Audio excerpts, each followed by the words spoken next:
Morning, no? Ano ngayon Manyans, no? May 12, no? Lunes, araw ng ano Manyans, araw ng election Manyans, no? Ulitin ko Manyans, no? Inulit ko Manyans, no? Sinusuportahan ko yung kandidato ng mahal na Pangulong Digong, no? Ang Duterte. Bali Manyans, no? Piliin natin Manyans, no? Yung mga pagbabago ng bansang Pilipinas, no? Ang Duterte Manyans, no? Number 10 sa balota, Attorney Jimmy Bondoc. Number 22 sa balota, Senator Bato de la Rosa. Number 28 sa balota, Senator Bongo. Number 34 sa balota, Attorney Raul Lambino.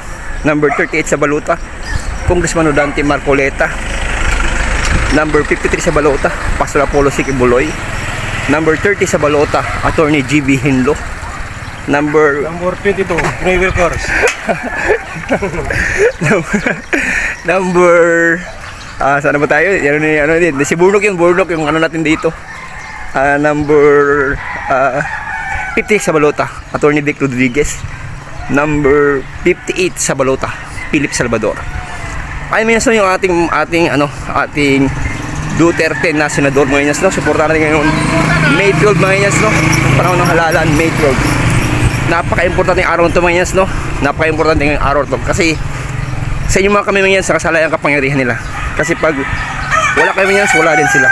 Kasi yung boto nyo mga inyas, mahalaga yan. Kasi tayo ang maglalagay sa pwesto mga inyas sa kanila, tayo. Pag wala tayo mga inyas, wala sila sa pwesto. Kaya ngayong araw nito mga inyas, ang napaka-importante na kayo ang magluluklok sa Duterte mga inyas.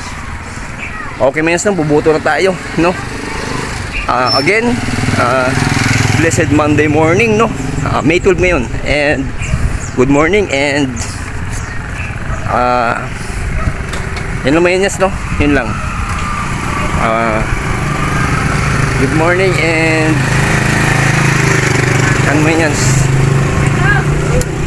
blessed Sunday morning, and sana sa mabuting kagad mga inyas, and bless, more power, keep safe, sana sa mabuting kagad. Bye bye mga inyas.